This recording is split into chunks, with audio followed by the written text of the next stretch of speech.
Hi, ഇന്നത്തെ ക്ലാസ്സിൽ നമ്മൾ ആദ്യമായി നോക്കാൻ പോകുന്നത് ബി എന്ന ലെറ്ററിൻ്റെ ശബ്ദവും അത് വെച്ചുകൊണ്ടുള്ള കുറച്ച് വേർഡ്സും ആണ്.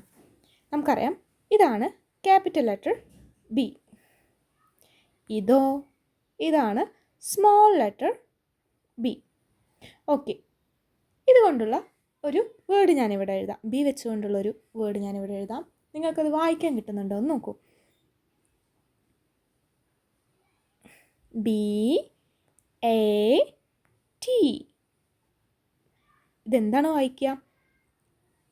ബി വരുമ്പോൾ ബിയുടെ സൗണ്ട് എന്താണ്? ബ്. അപ്പോൾ ബ്.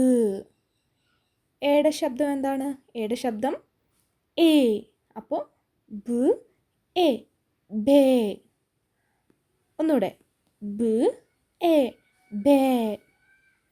ടീയുടെ ശബ്ദം എന്താണെന്ന് ആർക്കെങ്കിലും അറിയോ? ടീയുടെ ശബ്ദമാണ് ട്. ട്. ടീയുടെ ശബ്ദം ട്. അപ്പോൾ ബ് ആ ട്, ബാറ്റ്. എങ്ങനെയാണ് വായിക്കുക? ബ് ആ ട്, ബാറ്റ്.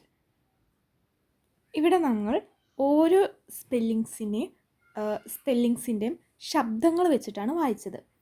ഇതുപോലെ മറ്റൊരു എക്സാമ്പിൾ കൂടി നോക്കിയാലോ?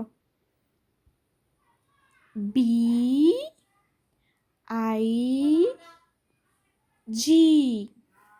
ഇതെങ്ങനെയാണ് വായിക്കാൻ നിങ്ങൾക്കറിയോ? ബിയുടെ ശബ്ദം എന്താണ്?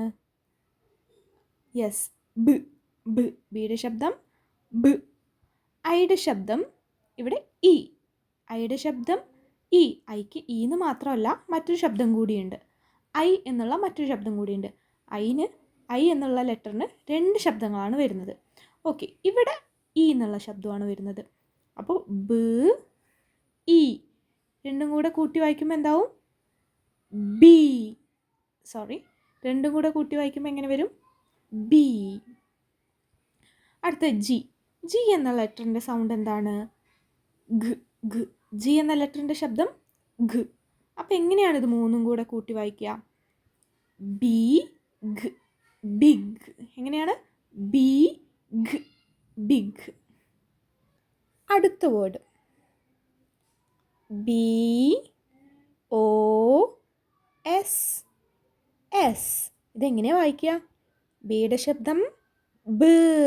ബിയുടെ ശബ്ദം ബ്. ഓയുടെ ശബ്ദം ഓ. അപ്പോൾ ഇത് രണ്ടും കൂടെ കൂട്ടുമ്പോൾ ബ് ഓ, ബോ. ബ് ഓ, ബോ, ബോ. അടുത്ത എസിൻ്റെ ശബ്ദം എന്താ? എസിൻ്റെ ശബ്ദം സ്. 2 എസ് വരുമ്പോൾ നമ്മൾ കുറച്ചുകൂടെ കനപ്പിച്ച് പറയണം. സ്.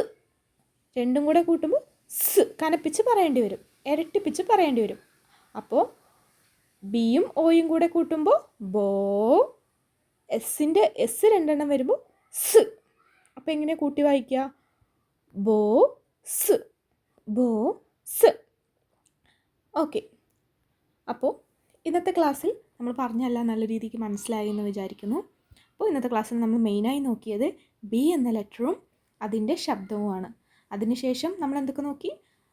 ബി വെച്ചിട്ടുള്ള കുറച്ച് വേർഡ്സ് നമ്മൾ നോക്കി. ഈ ക്ലാസ് വളരെ ഇംഗ്ലീഷ് ബേസിക്കായി സ്റ്റാർട്ട് ചെയ്യുന്ന എല്ലാവർക്കും ഹെൽപ്ഫുള്ളാവുമെന്ന് ഞാൻ വിശ്വസിക്കുന്നു. Thank you. Simple and humble channel subscribe ചെയ്യാനും ലൈക്ക് ചെയ്യാനും മറക്കല്ലേ. ബൈ.